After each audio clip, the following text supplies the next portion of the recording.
Hello, everyone. Welcome back to another episode of AKP Sports Talk. As always, I'm Ari here with Korea. Well, let's get right into our recap from yesterday. A nice 2-0 day for you yesterday, Korea. What did you take away from your two winners? Yeah, obviously Giants first five was not that sweaty. Obviously, Giants got a bulk of their runs in the bottom of the fourth inning. Not really having to worry about the Astros kind of making it close. It was a little bit close early on, kind of through the earlier innings, but I expected the Giants, to maybe break out one inning, and it came in the bottom of the fourth. With the runs piling on, I think they got out to a big 5-1 lead heading into the top of the fifth, and then all we needed was 3 outs from Logan Webb, and that's exactly what he got, 3 outs. And first five money line at -130 was a great look there. That was a great winner for me. And then obviously with the parlay there, that obviously was a little sweaty once again for the Mariners. All these games with the White Sox decided just to be a little bit of a sweat, but obviously that did cash for us to the Reds. First off, winning outright, like I said, I did like them on the money line as well, but we only needed them to cover the +1.5 run line, and they did. They got the 4-2 win at home to even up that Battle of Ohio series. And then obviously the Mariners, like I said, definitely was the sweat. They had to go to extra innings, and Mitch Haniger pinch hit, walk off, obviously RBI single. That was definitely great to see. But just one of those days where like I said, I keep challenging this White Sox bullpen to not blow this game. And so far they're 0-3 in this series doing it. So that's basically just the continuing trend of just backing the Mariners at home, just challenging the White Sox to at least close a game out when their starters decided to call it a day, or when the White Sox do go to the bullpen. I always like to see let's see how their bullpen does, and they always especially in these close games, whether it's the White Sox leading or the Mariners, leading close, I always like to challenge this White Sox team. And even yesterday, obviously the Mariners, had a 1-0 lead heading into the top of the ninth. Mike Baumann, as I like to call him, first pitch, homer to Luis Robert, pinch hit homer, just in the middle of the plate, it was definitely a little bit nerve-wracking to see that. Obviously, the White Sox tied it up 1-1, and then, Mitch Haniger in the bottom of the 10th said, no, I got this. I'll win this game right here with an RBI single. So, a little bit sweaty, but, obviously 2-0 day for me. I'm definitely going to take it. Ari, I know I had a 2-0 day. I know you have the Giants full game money line. How'd you do yesterday? Yeah, it was tough. 1-on-1 day. Like you said, the Giants, they won first five. They won full game. They scored 5 runs in I think it was the third and the fourth together, and that's all they needed to get the win. Logan Webb went 6 innings, quality start, 3 runs. Only real knock was a 2-run home run by Jordan, and you can't even really knock him on that because the pitch was literally a ball way below the strike zone. Jordan somehow punched it to dead center, so stuff like that. You tip your cap, obviously, but still, the Giants bullpen basically shut them down the last 3 innings and held on for a win, 5-3. And then the Mavericks was about as brutal as it gets, up by 6 with I think 35 seconds left with the ball. Miss, Celtics 3, and then Mavericks miss with 5 seconds left in the quarter.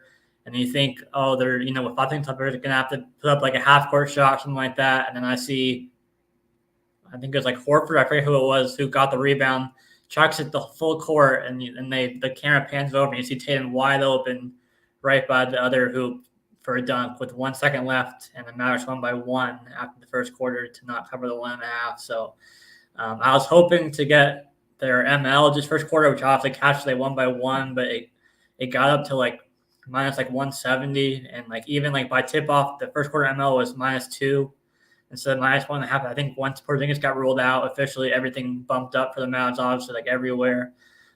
So that was about as tough as it gets, up by 6 with 35 seconds left and not cover that. But obviously that's the risk of, just betting a first quarter play. But it's even the first half they didn't cover because I think they were up. I think they're up 1 or something in the first half too. So they didn't cover either way. And obviously second half they got absolutely crushed until they made the comeback at the end and still fell up short. So hopefully they can at least salvage one game in Game 4 at home. We don't see another sweep in the finals like we saw. What was that when Durant was with the Warriors? Whenever that was, a handful of years ago. But yeah, 1-on-1 day for me. Yeah. Yeah, you can't really beat yourself too much over that first quarter one. Obviously, as I think they got it to as much of a lead as 12 in that first quarter, the Mavericks. So obviously, you looked away for 1 second, and all of a sudden, here come the Celtics, kind of slowly making it, an interesting first quarter. Obviously, kind of setting the tone for the second quarter. So that was a tough loss for you. Obviously, only losing by. The Celtics only losing by one, obviously not cashing your play there. And then you mentioned the Giants. Obviously the full game, that was a great look as well. They did get the full game win, 5-3. As I was mentioning, I didn't really want to play the bullpens. Obviously, you did, and the bullpen that I'd say was stronger was the Giants yesterday. They had more of their trustable, reliable guys, and even with Framer Valdez, he only won 4 innings, five runs allowed, 8 hits. That's kind of what I was hoping for. There. I was just hoping the Giants would get up to a big enough lead where we didn't have to worry too much, because we always know the Astros bats. As you mentioned, Yordan Alvarez almost having that first one, I believe, his first in the top of the fourth. He had that double that went all the way like 414 feet, and then he got that homer in the top of the sixth. So it was just one of those days for the Astros, but it was just we just needed the first five and the full game, and that obviously cashed for us. And obviously, unfortunately, with the Mavs first quarter -1.5, 3-1 day, so close to another sweep. But obviously, we will gladly take another winning day here as we move on to Thursday. We got some best bets for you. I only got a couple of them. And we're going to go back to this first 5 money line play here. And first, we're going out of the Tropicana field. We're taking the Cubs first 5 money line here. We're getting it at -120. Ari, once again, I'll let you explain the full game in a little bit here, but I'm on the first 5 here. We're just backing Justin Steele on the road in the spot here. I'm just more backing, or I'm challenging, the Rays bats to actually do anything. The Rays have been one of the most disappointing teams, especially offensively. They don't really do much, as in terms of their bats has been one of the, I guess, the key reason, as to why they have not been really winning these key games in terms of, it's just how anemic their bats look. And, we're challenging them just to through the first 5. I'm taking the Cubs here. And, on the other side for the Rays, they do have Taj Bradley. And, even though he has some decent numbers, he's not the most consistent pitcher, I would say, for this Tampa Bay Rays staff. He's had his ups and downs and all arounds.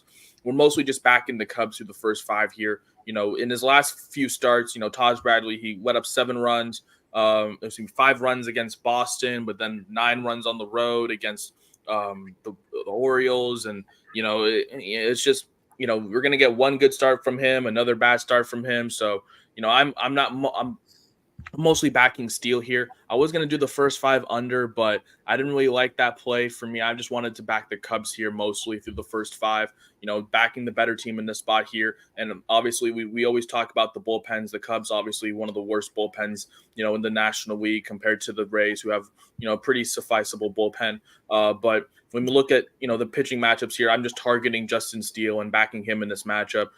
Even with Taj Bradley and his inconsistencies, whether it's at home or on the road, we're just backing Justin Steele in this spot against a team that, does not really hit the ball well and still needs to find themselves as a team, I feel, as the Rays are, because they're in this limbo position right now, where they could trade some of their guys away. They could acquire at the deadline to try to compete for potentially a wild card spot, because this team is about 4 games under 500, so they're in this kind of limbo spot. I'm just taking the Cubs to the first 5 here, not really having to worry about the bullpens. But Ari, I'll let you get into that into the other pick in a little bit here. I'm just taking the Cubs to the first 5, backing Justin Steele through 5 innings here, kind of like the Giants yesterday.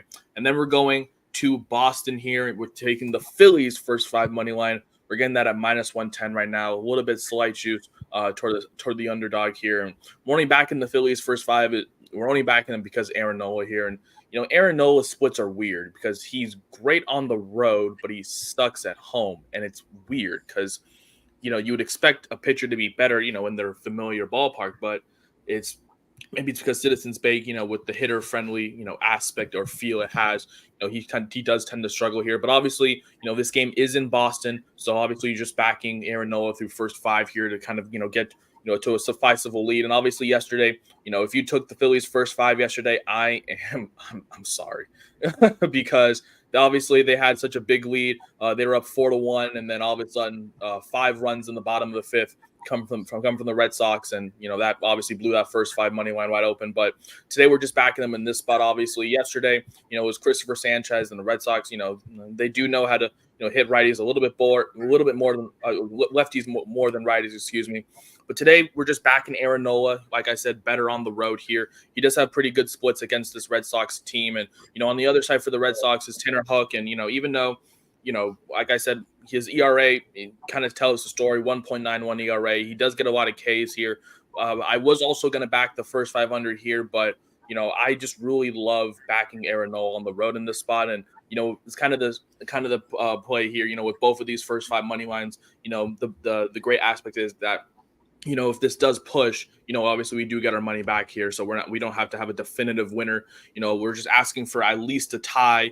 Hopefully the Cubs and Phillies do have maybe a 1-run lead after 5 innings here. But, for the Phillies here, we're just backing Aaron Nola on the road. His home road splits kind of tell the story here, especially in this, kind of last game of the series here before each team, goes a different way. I know the Phillies, they go down, I think, to Baltimore, I believe. And then obviously the Red Sox host the rivals down from New York. So it's definitely going to be, more of, I think you also got to check the lineups here in some of these, going away games in terms of the last games of the series. But we're just backing the pitching matchups, and that's what I like here, especially in this matchup here. Just the Phillies' first 5 money line, backing Aaron Nola through 5 innings. Hopefully, the offense for the Phillies can do something. Obviously, the first few games of the series, the Phillies' offense is kind of striked first, so we're kind of just hoping that they kind of keep that train momentum going, kind of striking first against Tanner Hook and not having to worry about the Phillies' first 5 potentially tying or being down or whatnot, because the bigger question with these two, is if their offense is going to do anything in these pitching matchups. And I do love the Phillies a lot more than the Cubs, but we're just backing them to at least be tied or have a lead through 5 today. So those are my 2 plays today. Cubs first 5 money line. Ari, I'll let you explain your other pick here in a bit, and then the Phillies first 5 money line. Those are my 2 plays. Ari, what have you cooked up today? Yeah, just one play for me today. Back-to-back days where we're both on the same play. Just you're on first 5 on full game. Cubs full game money line, like you said, steal against Taj Bradley. The big reason why I'm on full game is because right now the Rays bullpen ERA is dead last in the MLB, and now that is partially because their bullpen was banged up earlier in the year. Like Fairbanks on the IL, and he's healthy now, and I think one or two other. I think maybe Adam was maybe on the IL. I think there's 1 or 2 other highlighters guys are on the IL, so that has something to do with it, but. Still not great, and the Cubs bullpen's not to say that they're fantastic themselves, but last 2 road starters, he's gone 7 innings. I'm hoping that he can go 6 or 7 again and keep them just to their high leverage guys like Neris, in their bullpen. It's been a really kind of weird season for Taj Bradley, where he's either looked like extremely dominant, like an ace, or like he's gotten blown up like almost every single start he's ever. He hasn't had many like middle, like kind of average starts. It's a low total, so obviously, so they're expecting both pitchers to pitch well. And like I said, so at that point, I trust the Cubs bullpen a little bit more than the Rays bullpen. With the numbers that they've posted so far. So again, I think we can easily, we can both hit our bets, obviously, like we did yesterday with the Giants. But I'm just on Cubs full game today, backing Steele and their bullpen against Bradley and the Rays bullpen. You mentioned the funny thing about the bullpen matchups. We always talk about. I usually talk about how bad the Cubs bullpen is, and the Rays bullpen is the one that blew the game yesterday. Obviously, Cody Bellinger having that 3-run bomb in the top of the 7th. That was one of their high leverage guys, if I'm not mistaken. So maybe he's not available. Yeah, I believe it. I believe it was Clevenger. Yeah. Clevenger. For the Rays, who was pitching that, and obviously you mentioned the Cubs and their bullpen struggles as well, but you mentioned the total kind of being low. That kind of does play into a little bit of a pitcher's duel. You mentioned this series is, and the series is kind of weird. Taj Bradley is kind of weird this year. You mentioned his inconsistencies. As a pitcher, you mentioned sometimes he looks like one of the best pitchers for that Rays staff, and sometimes he looks like the 5 pitcher for a reason. So in this kind of and with that inconsistency, I'd rather back Justin Steele, the guy who has, the better numbers, leverage, all that stuff, against a team that, has really struggled offensively in the Tampa Bay Rays. So, I have him on the first 5. Obviously, you like him the full game. I hope that both hit for us as well, along with my other play with the Phillies first 5 money line. You can find all 3 of these plays on our Twitter below at AKP Sports Talk, where you can find our full card post momentarily along with this video. But that's going to do it for this episode of AKP Sports Talk. That's Ari. I'm Korea. I know we got game 4 on tomorrow, but I mean, the way this series is going, we might as well just be writing Boston Celtics 2024 NBA Finals champions at this point already. But obviously, we're going to have some picks for that as well, potentially tomorrow. That's going to do it for this episode. Thank you guys so much for tuning in. Win some money, and we will see you tomorrow.